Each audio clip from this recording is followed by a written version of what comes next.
Bonjour à toutes et à tous. Je m'appelle Claire Veil, je suis la secrétaire générale de cette conférence. J'ai le plaisir de présider cette session de clôture et tout d'abord de vous présenter les personnes qui sont à mes côtés. Au centre, Christopher Field, président du Conseil scientifique. Et puis ensuite, les personnes avec lesquelles cette conférence a été organisée ici en France. Dans le roman d'Alexandre Dumas, les 3 mousquetaires étaient 4, ici ils sont 5. Leurs compétences sont complémentaires et ils ont en commun l'excellence. J'ai le plaisir de vous présenter et de vous représenter Jean Jouzel, président du Haut Comité, le deuxième à partir de ma gauche, le 5e à partir de ma gauche, le 2e à partir de votre droite, Hervé Letreut, président du comité d'organisation, Franck Lecoq et Sébastien Treyer, membres du comité d'organisation, Jean-François Soussana, que vous avez vu tout au long de cette semaine, avec des rôles divers, qui est à la fois membre du comité d'organisation et du conseil scientifique. J'ai le plaisir de passer la parole à présent à Christopher Field.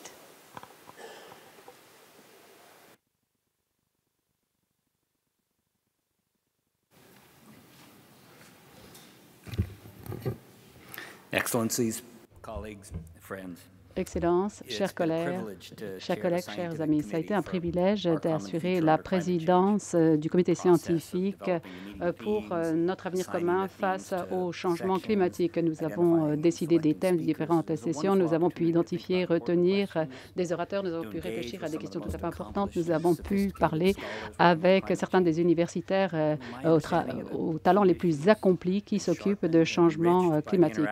Et nous avons été bien entendu enrichis par les interactions, par les discussions, par le très haut niveau des discussions. J'étais ravie d'être au comité scientifique. Je remercie les membres du comité scientifique pour leurs apports et leur expérience. Alors, je crois qu'on peut dire, en synthèse de cette réunion, que nous allons aller vers une ère post-carbone, où il y a des mesures d'atténuation et d'adaptation qui sont mises en œuvre aux côtés d'autres mesures pour construire un avenir commun. Il s'agit bien entendu d'une communauté scientifique et d'un véritable tournant que nous connaissons actuellement. Autrefois, ce que nous faisions, c'est décrire le problème que constituait le changement climatique. Nous allons maintenant vers une évaluation et des solutions pour essayer de réduire les impacts et pour protéger les gens, les écosystèmes et la société pour qu'ils puissent traiter du changement climatique aussi rapidement que possible lorsqu'il ne peut être évité. Et il faut bien entendu tenir compte cela des valeurs d'équité. Il y a plusieurs solutions, énergie renouvelable, se préparer aux catastrophes, décarbonation des transports. Il faut bien entendu pouvoir protéger les littoraux, protéger nos océans de façon responsable. La communauté scientifique s'est engagée à aider les politiques, à faire partie de la solution. Il y a une conclusion très importante de cette solution qui est une déclaration finale qui a été préparée par le comité scientifique, le comité à haut niveau. C'est une déclaration qui a été signée également par d'autres institutions. Il s'agit donc d'une conférence Notre avenir commun face au changement climatique. C'est là, je crois, l'occasion de faire passer un message auprès de la COP21. Et nous allons encourager les uns et les autres à signer une déclaration finale qui caractérise effectivement et qui décrit les problèmes du changement climatique et qui présente un certain nombre de solutions possibles. Nous allons en présenter certains éléments et vous pouvez également utiliser au fin de votre propre communication certains éléments. Je lis maintenant ce document.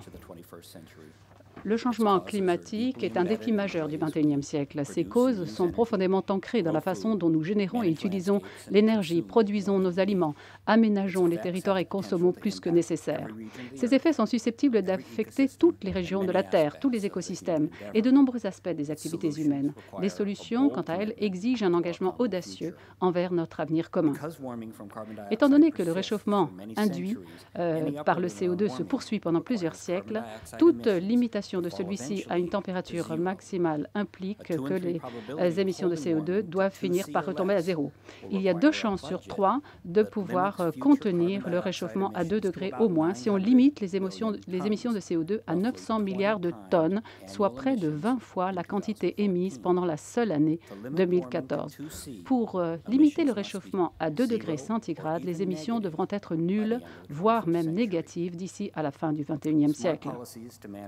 Il Il est nécessaire que les politiques intelligentes en matière de gestion et de réduction des risques liés au changement climatique soient justes et tiennent compte de l'importance de l'histoire, des capacités de chacun, d'une répartition équitable des financements et de la richesse de l'expérience humaine. L'année 2015 est cruciale pour réaliser des progrès. Les possibilités de trouver des solutions réalisables sur le plan économique en offrant une perspective raisonnable de limiter le réchauffement à un maximum de 2 degrés diminuent rapidement. Chaque pays a son rôle à jouer. L'adoption de mesures ambitieuses en 2015 peut se révéler déterminante pour assurer notre avenir commun au sein d'économies durables et robustes, de sociétés équitables et de communautés dynamiques. La science constitue le socle sur lequel il convient de s'appuyer pour prendre des décisions lors de la COP21 et dans la période qui suivra. Répondre aux défis que pose le changement climatique exige de l'ambition, du dévouement et de la volonté, non seulement de la part de la communauté scientifique, mais aussi de la part des gouvernements du secteur privé et de la société civile. Nous, représentants de la communauté scientifique, sommes tout à fait déterminés à analyser tous les aspects du problème, à aligner le programme de recherche sur les possibilités de solutions, à informer le public et à soutenir le processus politique. Il y a une évaluation du GIEC. Le changement climatique existe d'ores et déjà et il y a un certain nombre d'impacts qui existent d'ores et déjà. Et on sent la vulnérabilité à ces impacts qui est très large. On voit le risque de l'impact du changement climatique qui est généralisé et on voit que ces incidences sont beaucoup plus importantes dans un monde où on continue à avoir des émissions très importantes plutôt que dans un monde où on a en tête des solutions d'atténuation. Il y a un certain nombre de défis et d'opportunités pour résoudre ce défi. Et il faut savoir qu'il y a une fenêtre qui se referme. C'est une contrainte très importante. Il y a des technologies qui peuvent très bien ne pas être utilisées, ce qui serait dangereux. Le potentiel, l'exigence d'investissements complémentaires pour l'atténuation et l'adaptation, tout cela est tout à fait fondamental. Cela n'est possible qu'à partir du moment où ces 2 éléments fonctionnent et participent d'un programme beaucoup plus important et complémentaire. 2 choses encore. Il y a certains messages très importants qui émanent de cette conférence scientifique. Ce sont les limites de la science, l'interface entre les observations objectives d'une part et les questions profondément humaines et les valeurs d'autre part. Et il y a l'intérêt des pauvres par rapport aux riches, l'intérêt de l'avenir par rapport au présent, l'intérêt de la nature par rapport à l'économie. Il faut souligner l'importance de cette interface. C'est là un des défis les plus importants pour les scientifiques, pour les gouvernements, pour les entreprises et pour tous, d'entreprendre ensemble. Deuxièmement, il faut savoir que nous avons un défi important pour réduire les émissions de CO2. Il faut réinventer de nombreux aspects des systèmes énergétiques. Les relations, les styles de vie doivent être revus et modifiés. Mais il faut relever ce défi. Cela représente également des opportunités, pas juste des défis, mais aussi des opportunités pour l'avenir. Et ce sont les opportunités de notre avenir commun. Merci.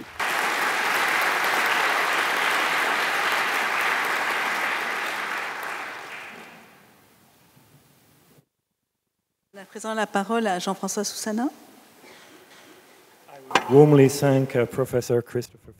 Je tiens à remercier le professeur Christopher Field pour les orientations, pour son aide, pour son assistance. Il nous a aidés à élaborer le programme de cette conférence. Il n'aurait pas été possible, bien entendu, d'avoir des résultats d'aussi bonne qualité sans son soutien. Nous avions de très nombreux défis devant nous pour essayer d'organiser une conférence qui pourrait faire avancer les frontières de la science, assembler différentes disciplines pour avoir une vision intégrée de l'état du changement climatique, pour esquisser l'avenir des réponses possibles au changement climatique et pour engager des solutions transformatives et une action collective. Nous avons eu un soutien très fort de la part de la communauté scientifique et nous avons pu également travailler dur au sein du comité d'organisation avec Hervé Le Treut, Claire Veil et tous les autres. Et j'aimerais les remercier tous de ce travail d'équipe. Merci. Nous avons ainsi pu élaborer ce programme. J'aimerais vous dire maintenant que l'histoire ne s'arrête pas ce soir. Au sein du comité scientifique, nous avons pu collecter des vues, des perspectives sur les conclusions générales de la conférence, sur les nouvelles orientations en matière de recherche. Tout cela sera complété, bien entendu, également de votre rapport, le rapport des différentes sessions. Et nous allons explorer les possibilités d'établir des documents de synthèse. Et nous pensons que nous aurons là, entre les mains, des résultats tout à fait fondamentaux de la conférence dont il sera question cette semaine. Et nous aurons également des rapports dans les médias et dans les différentes manifestations qui se sont tenues en parallèle et de la part de différentes parties prenantes qui ont été associées à cet exercice. Merci. La parole est à Hervé Le Treut. Okay, so I'm going with thanking people. Je voudrais remercier un certain nombre de personnes. Nous le faisons de manière sincère et il nous reste peu de temps. Alors je vais m'exprimer en français pour faire ces remerciements rapidement. Je voulais dire que la conférence scientifique a été organisée autour de 3 comités qui ont été nommés. Donc, on a remercié déjà le professeur Chris Field. Je voulais dire aussi que Jean-François Souzana, qui s'est exprimé avant moi, a fait le lien entre ce comité scientifique et puis le petit groupe d'organisateurs français. Et lui aussi mérite des remerciements particuliers à ce niveau-là.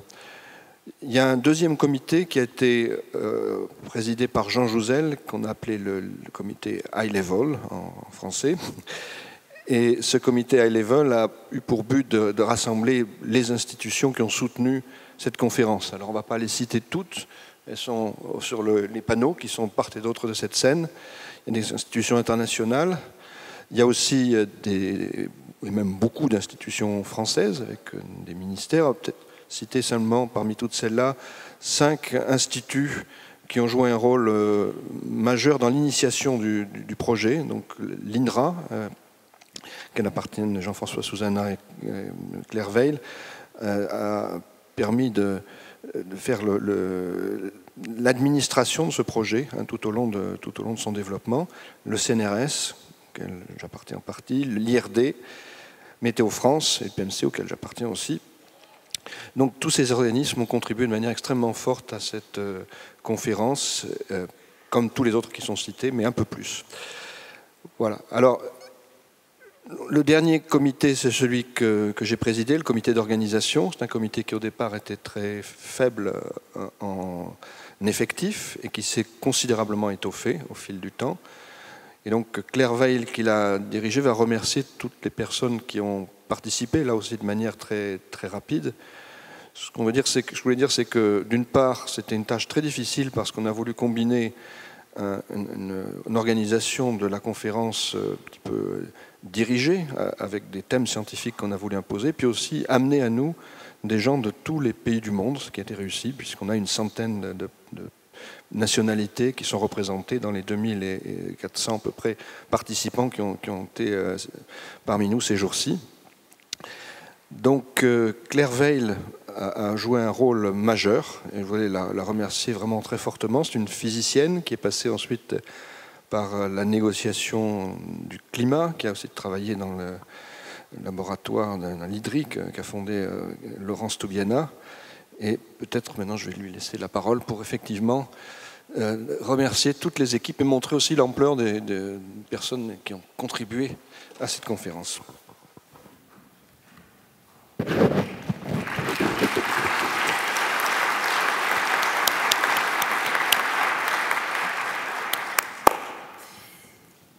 Pour élaborer le fantastique projet de cette conférence qui réunit aujourd'hui plus de 2200 participants, beaucoup de personnes ont travaillé très dur, et ce depuis 1 an, voire 2 ans déjà, et je souhaiterais remercier maintenant du fond du cœur les personnes qui apparaissent ici, qui sont donc Ariette Bigas, Géraldine Chouteau, Amy Elio, Ingrid Lerue, Aglaé Jézéchiel, Gaël Jotam, Benoît Marty-Moreau, Catherine Michaud, sans qui la conférence n'existerait absolument pas et s'écroulerait sur ses propres bases, Nadia Mersali, Aline Némé, Ève Ledem, Jeanne Pouget et Jérémy Zuber.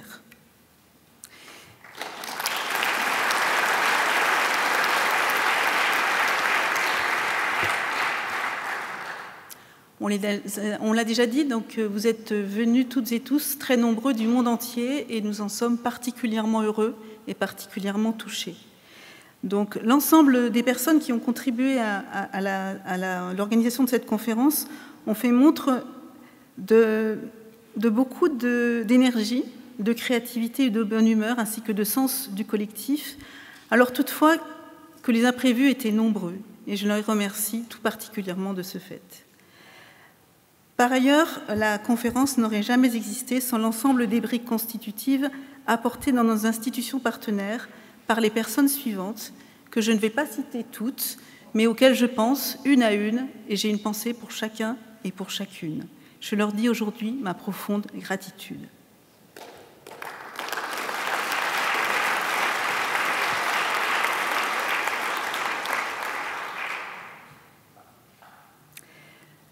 Venant du monde entier, vous avez toutes et tous contribué à cet événement exceptionnel.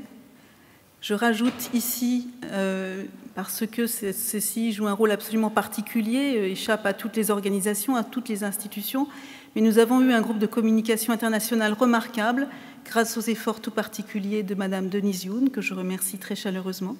Voici les membres de notre comité de communication. Or, si cette conférence pour nous apparaît comme une réussite, sa partition, comme celle du climat, n'était pas écrite à l'avance. Je vous remercie.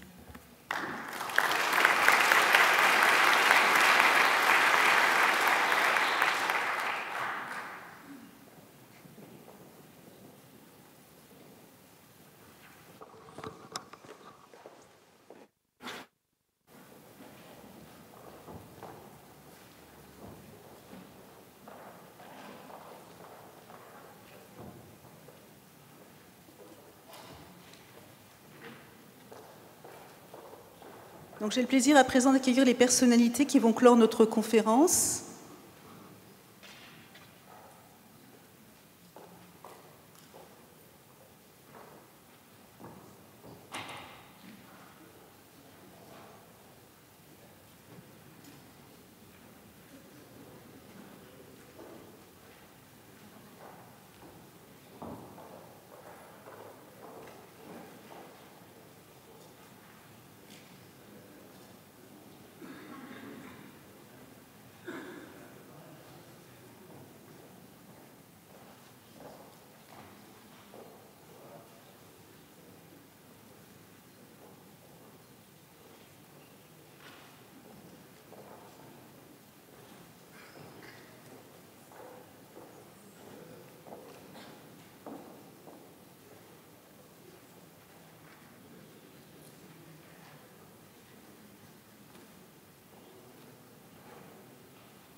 Je vais tout d'abord donner la parole à Madame Fabia Schlegel, sous-directrice générale de l'UNESCO pour le secteur des sciences exactes et naturelles.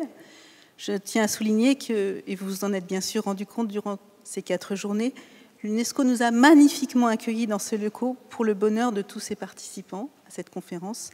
Et au nom de tous les organisateurs, je tiens à remercier l'ensemble de l'UNESCO pour le magnifique accueil qui nous a été réservé. Merci Claire. Monsieur Laurent Fabius, ministre des Affaires étrangères et du Développement international, Messieurs Ahmed Choglaf et Monsieur Daniel Reifsnyder, vice-président de la plateforme de Durban, Convention 4 des Nations Unies sur les changements climatiques, Monsieur Ismail El Ghizouli, président par intérim du GIEC, chère Claire, Excellences, Mesdames et Messieurs. Et je cite de la déclaration finale de la conférence, « La science constitue le socle sur lequel il convient de s'appuyer pour prendre des décisions intelligentes lors de la COP21 et dans la période qui suivra. » Fin de citation. Cette conférence, qu'on a fait preuve de manière impressionnante, est sur le point de prendre fin. Cependant, notre avenir commun face au changement climatique est un voyage qui ne prend pas fin aujourd'hui. Vous, en tant que participant à la conférence, avait identifié les dangers et les défis à venir, ainsi qu'une feuille de route pour les éviter et les contourner. Grâce à vos idées, visions et recommandations, nous sommes encore plus convaincus qu'avant la conférence du concours de la science pour que le voyage soit plus sûr, y compris pour les populations les plus vulnérables au changement climatique. And the conference has confirmed the importance of a 2.0-degree target. Et la conférence a confirmé cet objectif de 2 degrés Celsius.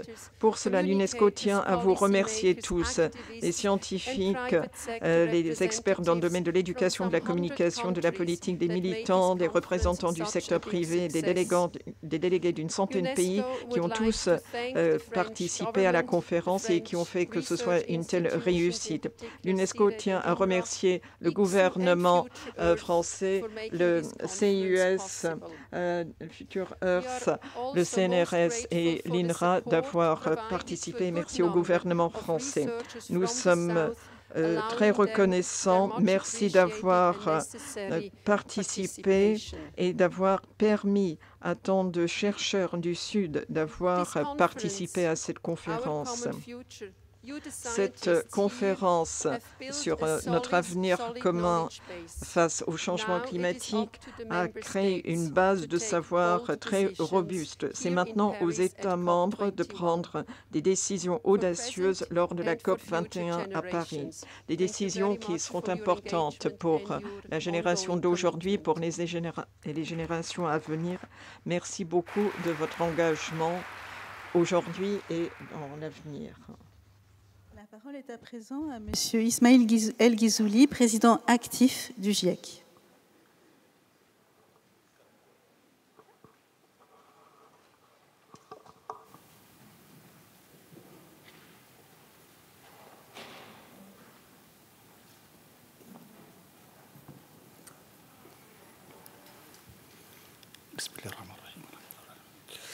His Excellency Laurent Fabius, Son Excellence, Monsieur Laurent Fabius, ministre français des Affaires étrangères et du Développement international, Excellence Ségolène Royal, ministre française de l'écologie et du développement durable et de l'énergie,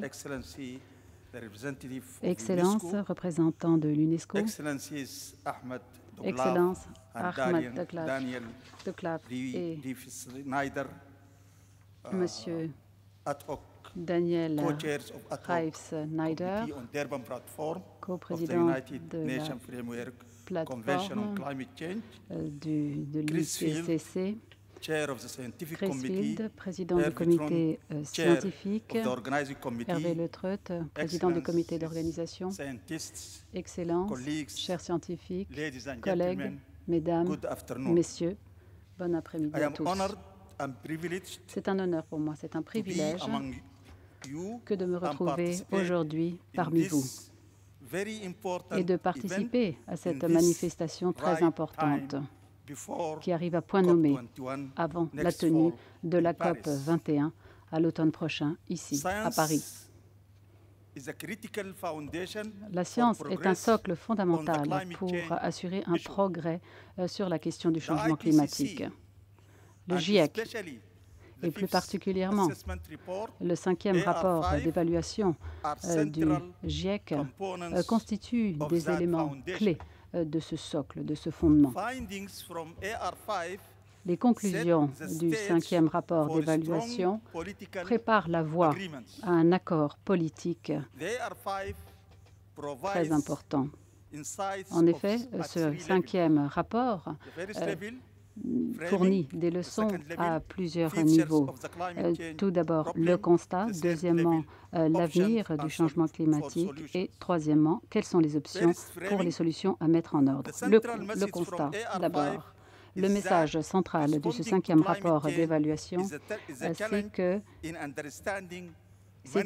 il faut, et c'est un véritable défi, comprendre comment on peut réduire et atténuer les risques. Les risques du changement climatique peuvent avoir des incidences sur 3 grands domaines.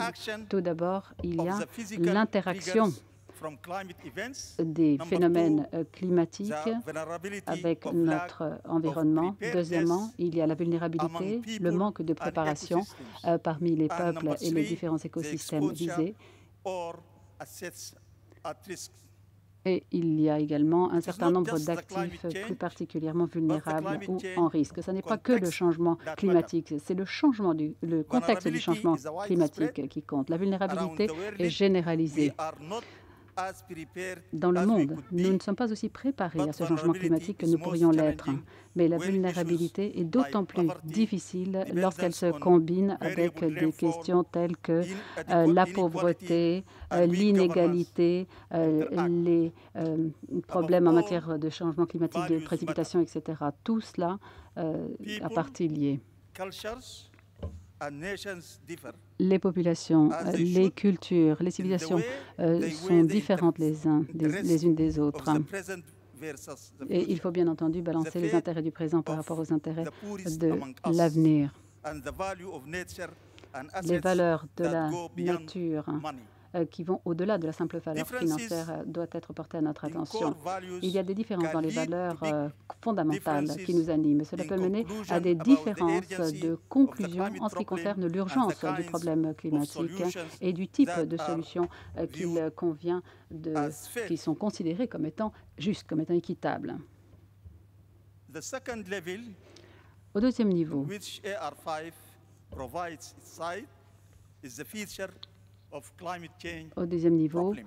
on nous parle donc des impacts du changement climatique. On voit dans le rapport, dans ce 5e rapport d'évaluation, qu'il y a des faits qui prouvent que le climat évolue, qui prouvent également que les êtres humains sont responsables de la plupart de ces changements. Il y a des documents tout à fait concluants qui nous montrent que les incidents du changement climatique se ressentent déjà de par le monde. On a des précisions également sur la façon dont les risques d'impact, les risques d'incidence pourraient être bien réduit à partir du moment où on mettra en place des mesures d'atténuation plutôt que de poursuivre avec des émissions très élevées. En outre, on voit qu'il y a un réchauffement à cause des émissions de CO2. Les émissions de CO2 doivent être réduites à 0. Il y a également un 3e niveau sur lequel le rapport d'évaluation 5 apporte des idées très intéressantes. On veut donc un réchauffement qui ne dépasse pas 2 degrés, qui soit de 2 degrés ou moins, et on voit que c'est économiquement faisable. Il y en a la preuve dans ce rapport, mais cela dépend de toutes les nations qui vont participer et qui doivent participer au bon niveau. Et il faut que la réduction des émissions s'accélère dès aujourd'hui. Et on peut, pour cela, utiliser toutes les technologies qui nous permettront d'arriver à des émissions zéro. Les résultats maintenant du rapport d'évaluation, du 5e rapport d'évaluation du GIEC, nous donne un socle, un fondement pour nous attaquer à ce défi climatique. Nous sommes là pour gérer, pour réduire, pour atténuer les risques de changement climatique. Et tout cela fonctionne mieux à partir du moment où cela se combine avec d'autres objectifs pour mettre en place un avenir qui soit résilient, qui soit solide, y compris au service d'un développement pérenne, durable et inclusif. Mais ces conclusions du rapport sont encore plus efficaces si elles font partie d'un agenda plus large pour l'action. La France a pu identifier l'importance des valeurs, mais toute la société a besoin d'être associée aux entretiens, aux conversations à propos des valeurs qu'il convient de mettre en place. Il y a des perspectives en matière d'options d'adaptation et d'atténuation. Mais nous avons besoin d'entreprises qui soient innovantes, qui soient créatrices pour justement faire monter tout cela en puissance. Enfin, Excellence, Mesdames, Messieurs, je crois que la science peut décrire les implications de différentes options politiques. Mais c'est l'ensemble de la communauté qui a besoin d'identifier et d'encourager ces leaders politiques pour faire de ces politiques des réalités et des succès. Je vous remercie de votre attention.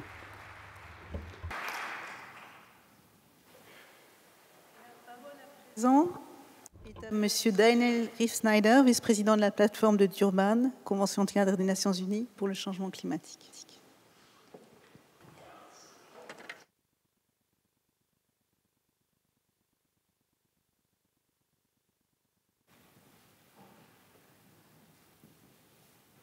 Good afternoon, and let me say Bonjour, je suis ravie d'être invitée ici à l'occasion de cette conférence très importante ici à Paris.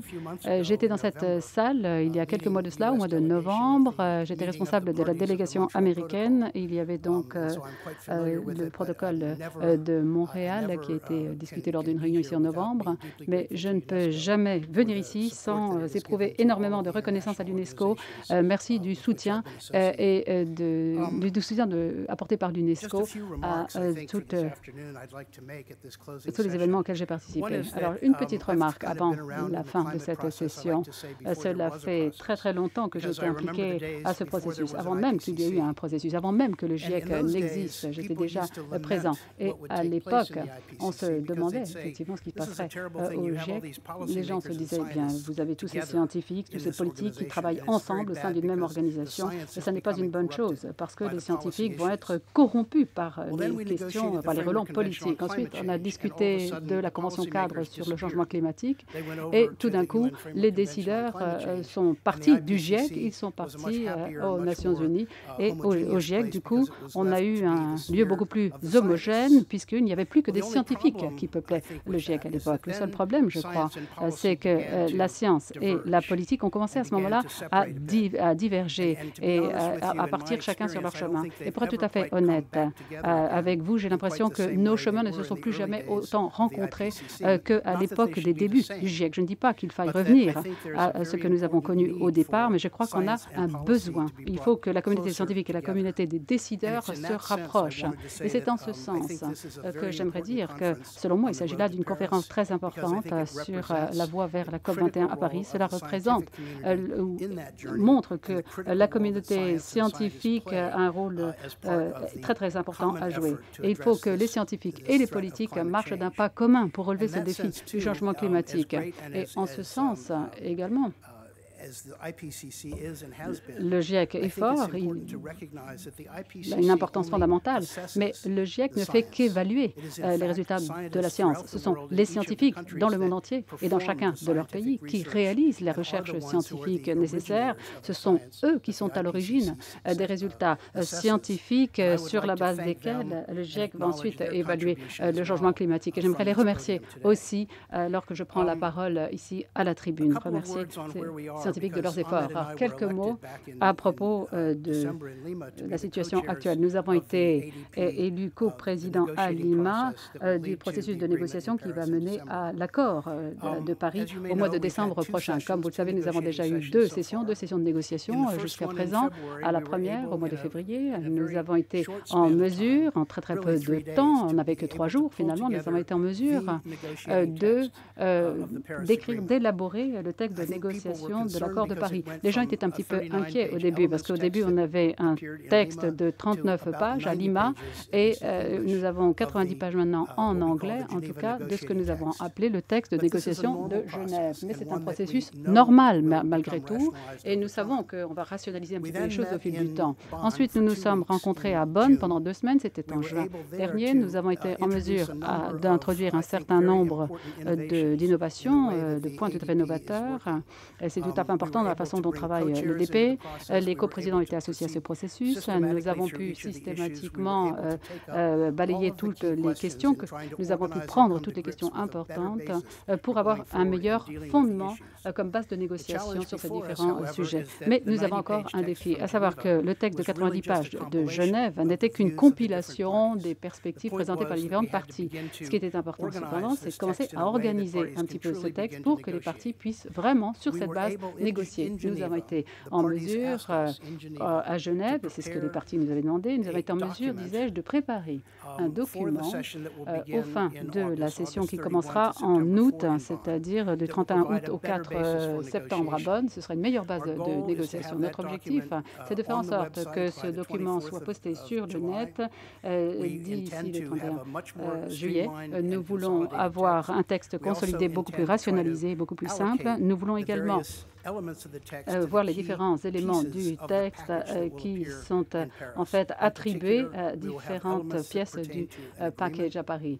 Nous avons des éléments sur la décision de Paris, des éléments qui vont concerner les ambitions d'avant 2020, des éléments en ce qui concerne les arrangements internes entre le moment où l'accord est adopté à Paris et son entrée en vigueur, et des éléments sur les INDC, comme on les appelle, c'est-à-dire les contributions déterminées au plan national, et des éléments en ce qui concerne les questions budgétaires et financières. Il s'agira d'une sorte d'ensemble de trains de mesures, qui entreront en vigueur ou seront décidés à Paris. Ça fera partie donc de ce train de mesures de l'accord de Paris. Et nous voulons que cet accord soit prêt pour les négociations qui, comme je l'ai dit, commenceront le 31 août prochain à Bonn. Mais il ne s'agit que d'un outil. Il ne faut le voir que comme cela.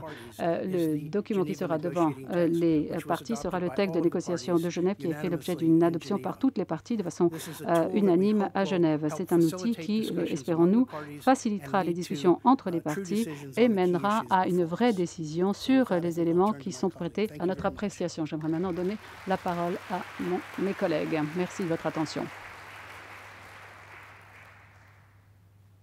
La parole à présent est à M.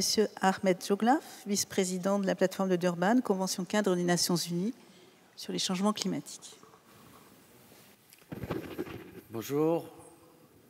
Pour quelqu'un qui a organisé toute sa vie, sa carrière, des réunions, a participé à des réunions, nous avons tendance à évaluer le critère de réussite d'une réunion par le nombre de participants à l'ouverture de cette réunion. Je pense que le critère de succès de toute réunion, c'est le nombre de participants à la clôture de cette réunion. Et je vois que vous êtes beaucoup, nombreux, à participer à cette réunion de clôture. Et je tenais donc à vous féliciter pour cette contribution remarquable dans notre chemin commun pour Paris.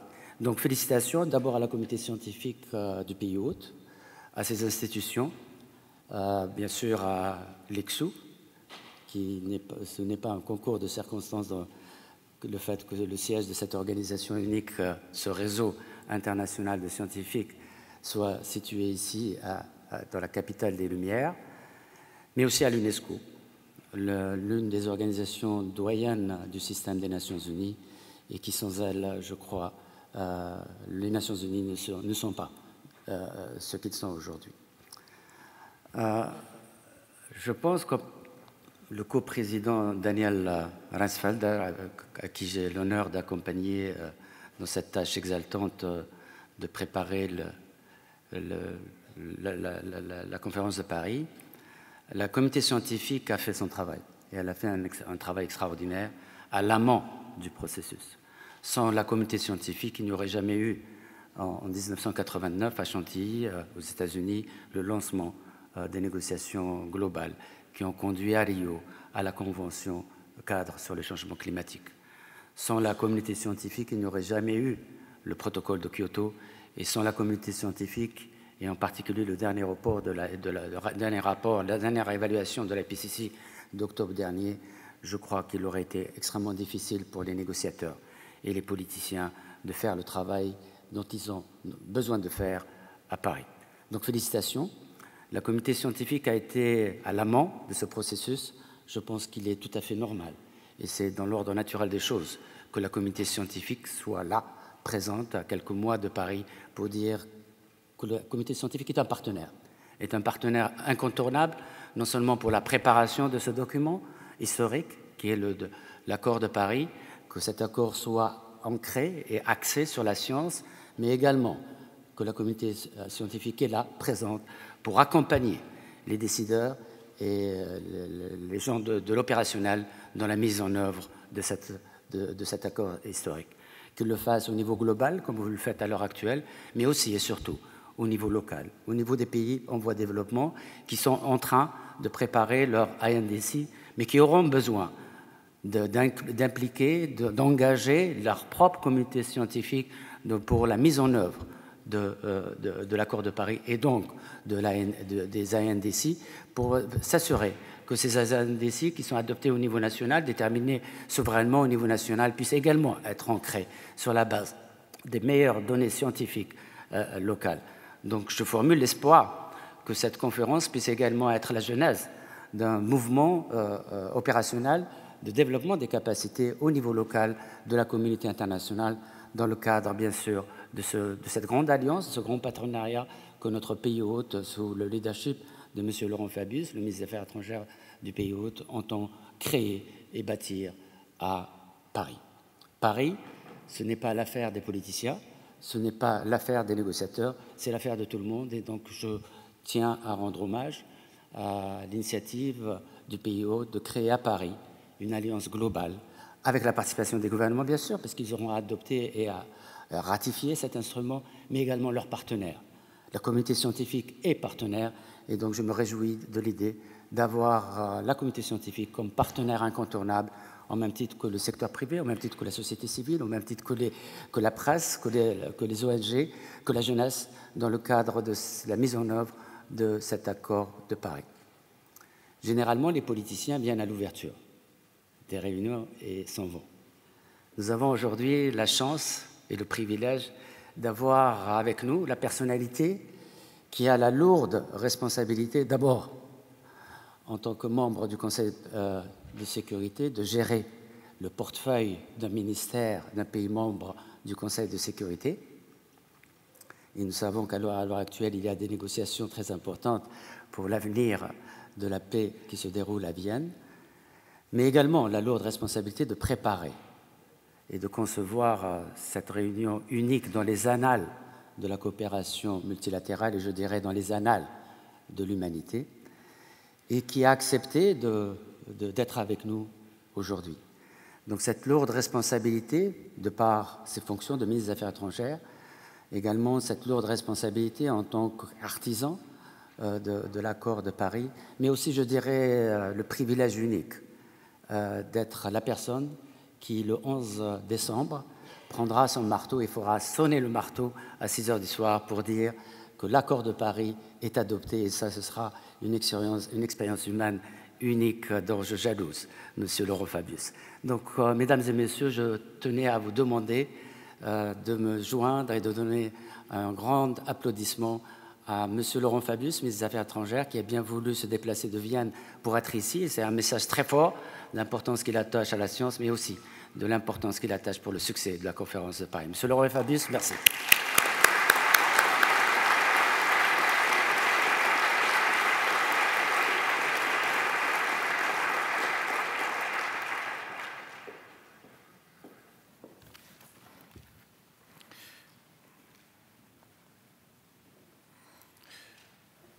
Mesdames et Messieurs les présidentes et présidents, Mesdames et Messieurs les ministres, les ambassadeurs, Mesdames et Messieurs, chers amis, c'est vrai que je me trouvais il y a 2h30 de cela à Vienne, en Autriche, avec mes collègues membres permanents du Conseil de sécurité, plus l'Allemagne, et puis mon collègue iranien, pour essayer de conclure ce sur quoi la communauté internationale travaille maintenant depuis 12 ans, c'est-à-dire un accord sur le nucléaire iranien, où la science, elle aussi d'ailleurs, joue un grand rôle.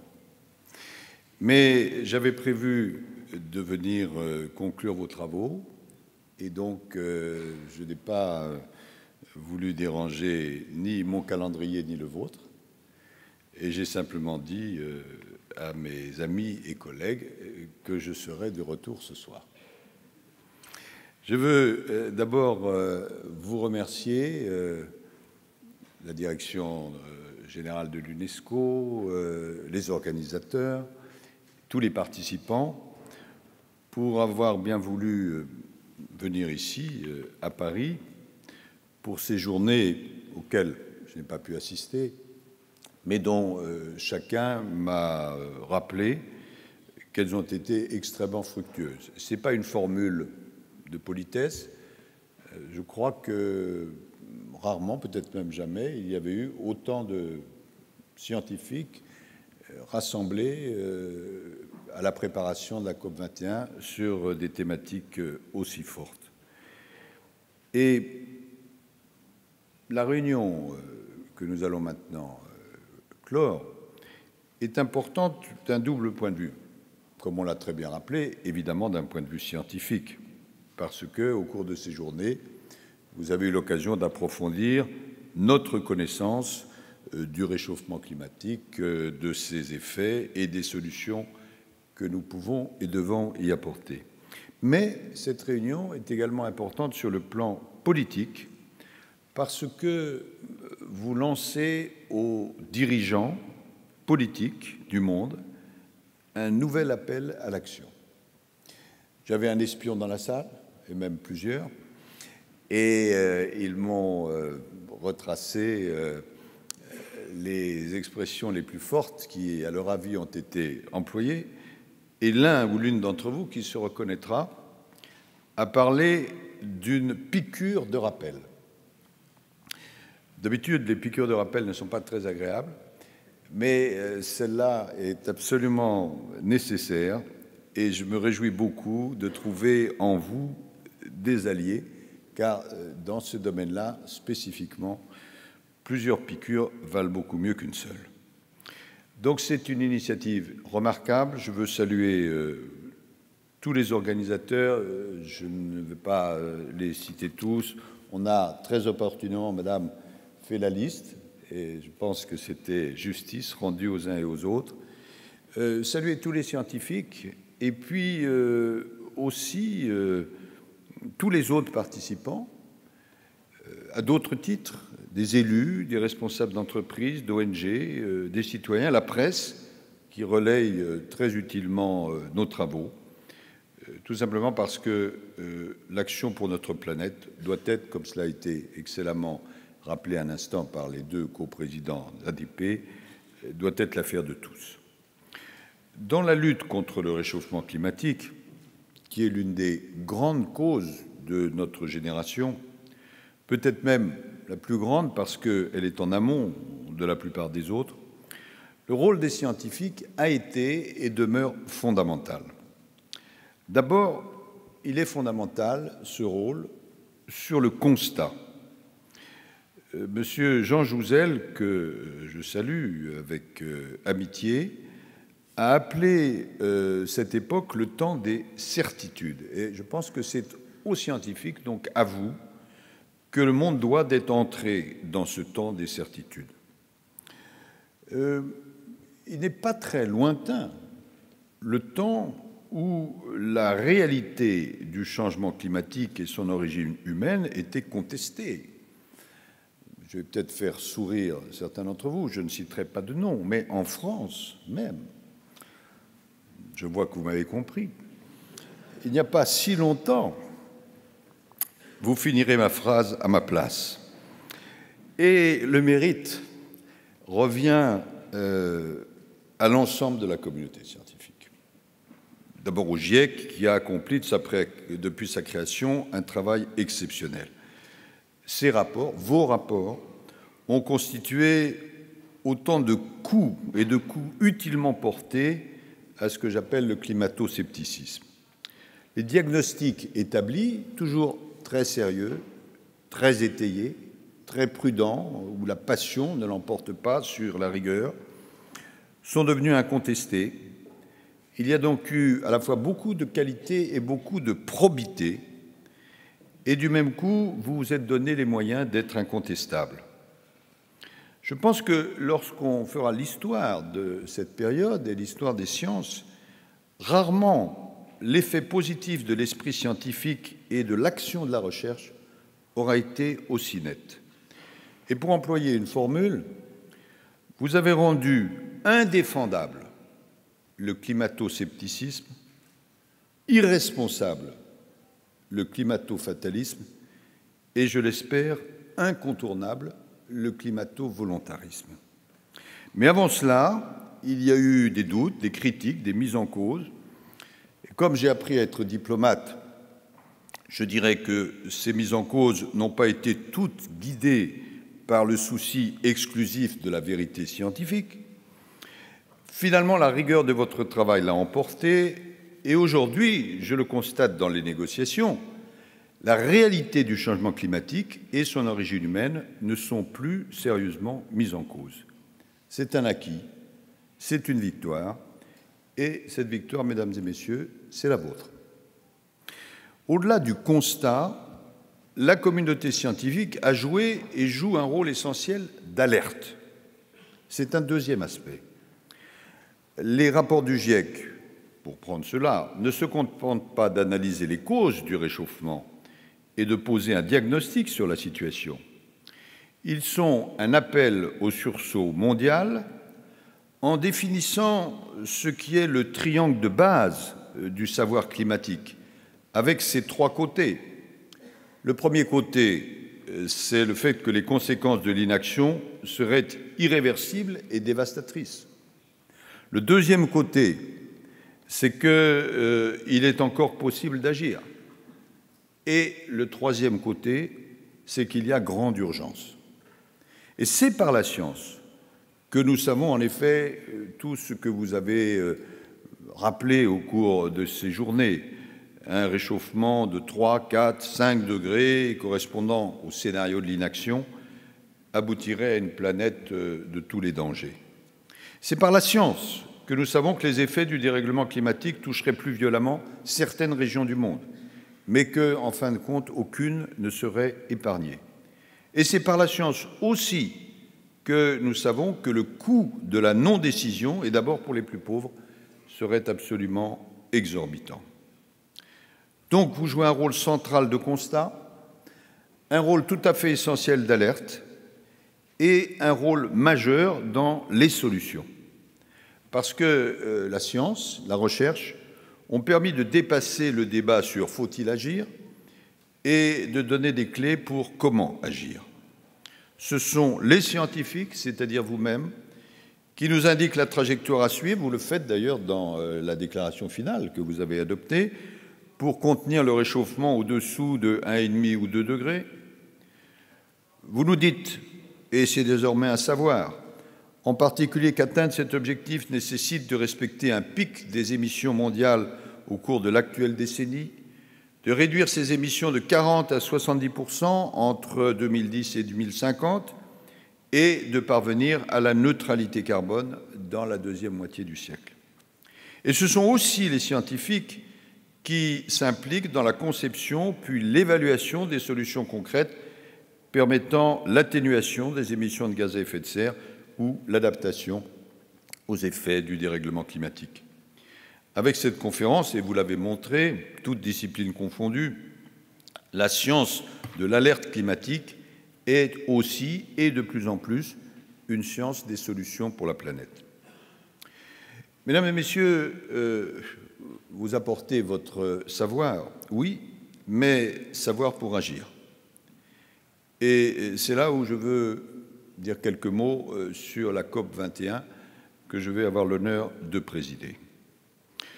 Il est indispensable que cette conférence aboutisse en décembre à un accord, et à un accord qui soit à la hauteur du défi climatique.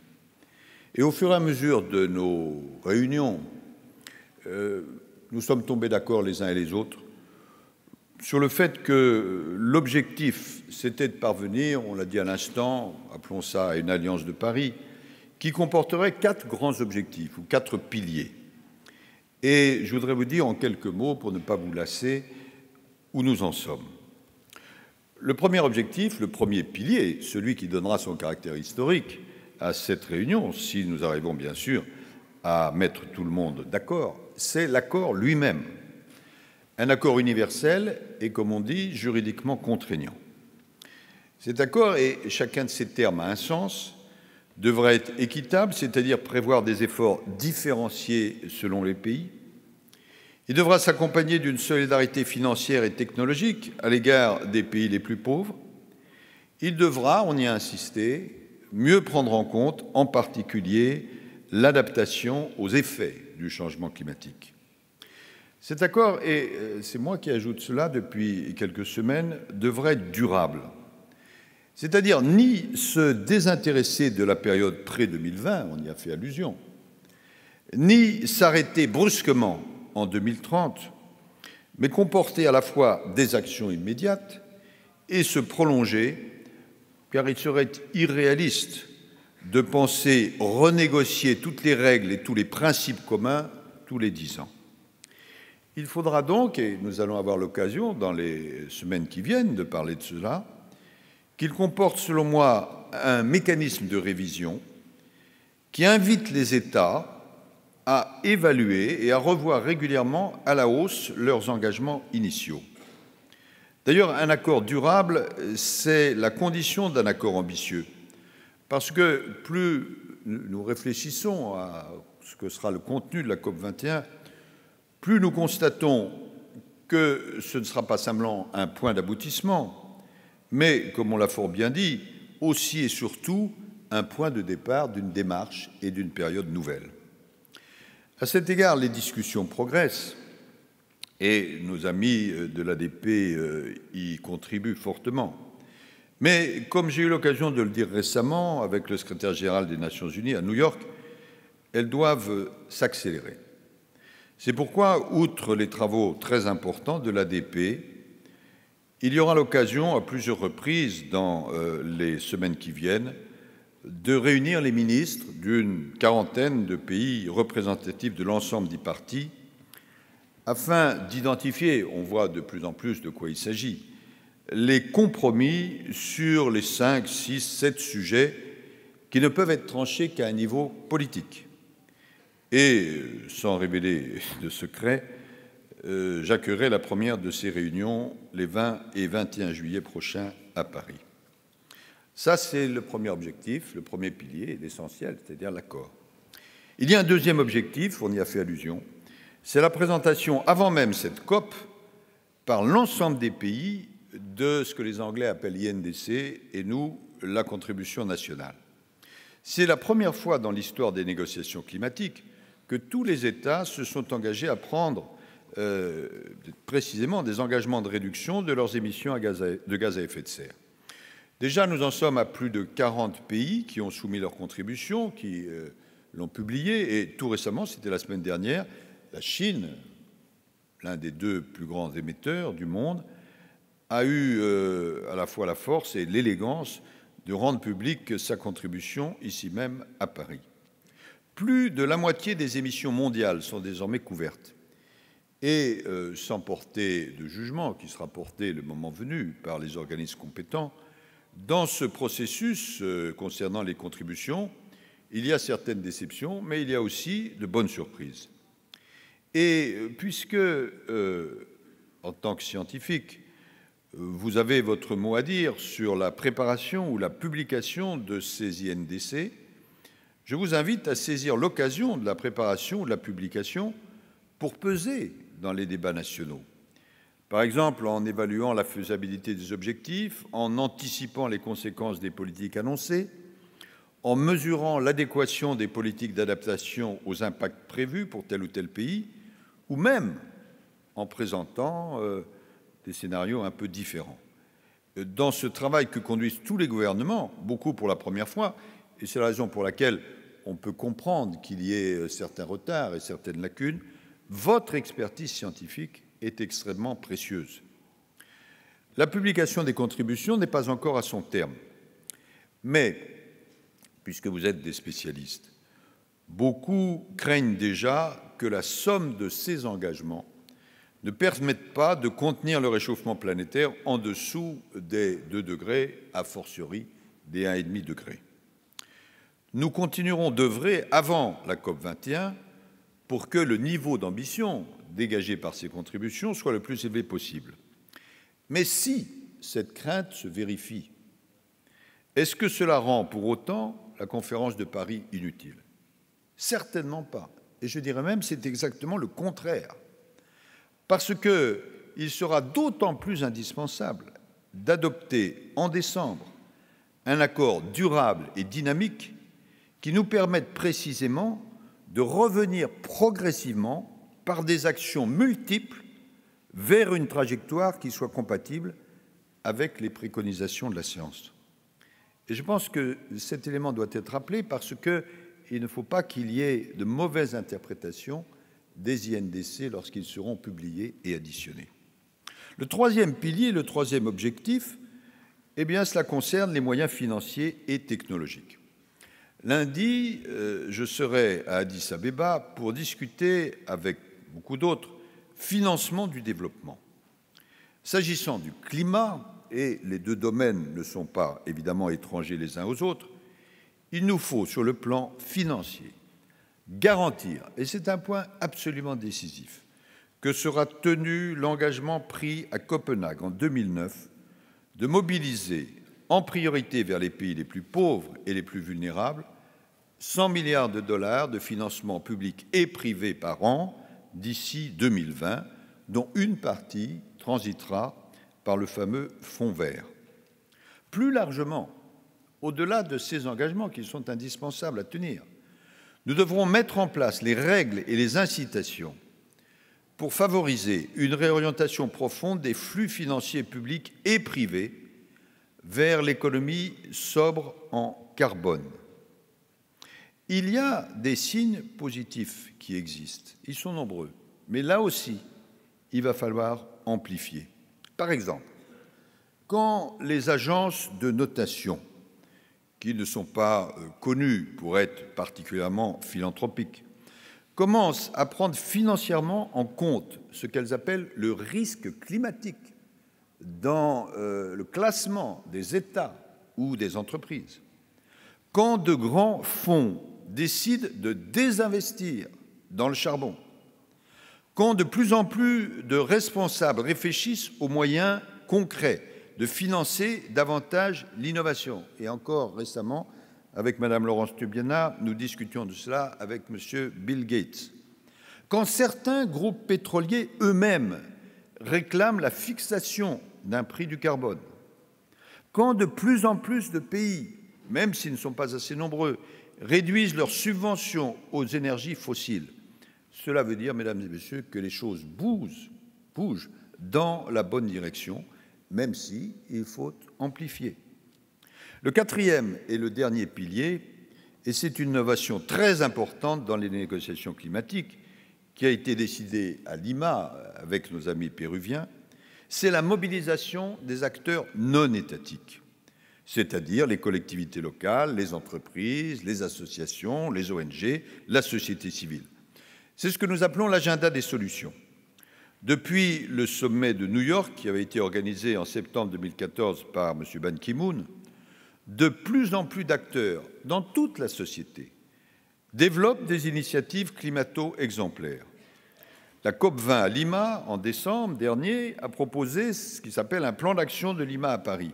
Et aujourd'hui, en collaboration avec le Pérou, avec le secrétariat général des Nations Unies, avec le secrétariat de la Convention climat, nous encourageons tous ces acteurs extrêmement divers à aller plus loin, à structurer leurs démarches et à améliorer la diffusion de ces démarches et de leurs engagements à travers notamment l'utilisation d'un portail créé par l'ONU qui s'appelle Nazca. Ces engagements sont essentiels pour l'efficacité de nos actions. Ils ne se substituent pas, soyons clairs, aux engagements des États, ils les renforcent et c'est par l'addition de toutes ces actions que nous pourrons atteindre l'objectif qui est celui de la COP21 à Paris. Mesdames et Messieurs, vous avez choisi d'intituler votre conférence « Our Common Future Under Climate Change ». La traduction française est en dessous. C'est exactement ce dont il s'agit, c'est-à-dire notre avenir commun.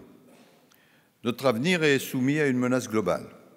Elle est globale par son ampleur, parce que, je l'ai dit, aucune région du monde n'échapperait aux conséquences de l'inaction. Elle est globale par ses effets, car le dérèglement du climat aurait des conséquences terribles sur le plan environnemental, biodiversité, mais aussi santé publique, pauvreté, développement et finalement, c'est peut-être ça qui explique qu'un ministre des Affaires étrangères s'en occupe, sur la sécurité et sur la paix. Cette menace, mesdames et messieurs, vous l'avez annoncée et vous l'avez documentée. Vous avez mis en garde les dirigeants du monde. Vous les avez appelés à agir et à agir vite.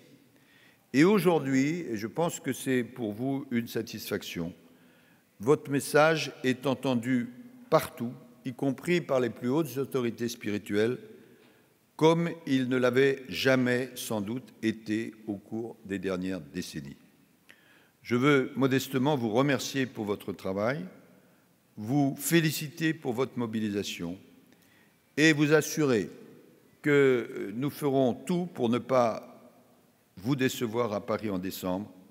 Et en même temps, je veux vous encourager à poursuivre. Car l'hommage que je vous rends, qui trouve particulièrement son expression légitime ici à l'UNESCO, le S est pour la science, je destine cet hommage à toute la science et à toutes les sciences. Car même si j'imagine que la composition des scientifiques ici rassemblés était davantage spécifique, ce sont toutes les sciences qui sont concernées. Les climatologues, bien sûr, les glaciologues, les écologues, les biologistes, les océanologues, les statisticiens, les économistes, les urbanistes, les géographes, les physiciens, les spécialistes de l'espace, les agronomes, les médecins, les géostratèges, les politologues, les anthropologues, les sociologues, les historiens, les philosophes, j'en oublie. Car les sciences humaines et les sciences dures, qui ne sont pas inhumaines, toutes les sciences, tous les chercheurs sont d'une manière ou d'une autre requis d'apporter leur concours pour établir les diagnostics, pour asseoir les pronostics et pour proposer les solutions. Souvent, on met en cause les responsables politiques. Revenons aux étymologies. Qu'est-ce qu'un responsable? C'est quelqu'un qui est chargé d'apporter des réponses. Les responsables politiques, à partir de votre expertise, devront apporter des réponses. Mais votre mission restera essentielle dans les années à venir, car il vous appartiendra de continuer à mesurer et à contribuer aux solutions. La construction du monde nouveau et décarboné de demain dépend pour une large part de vous. À travers vos travaux depuis des années et ces derniers jours, vous avez montré, y compris dans la déclaration finale que vous venez d'adopter ou que vous allez adopter, que vous étiez déterminé en vrai en ce sens. Et donc, physiquement ou intellectuellement, je vous donne rendez-vous à Paris pour la COP 21. Je veillerai à ce que la science soit mise à l'honneur par la conférence et qu'elle y trouve une place centrale, car c'est la place qu'elle mérite et que vous méritez. Merci.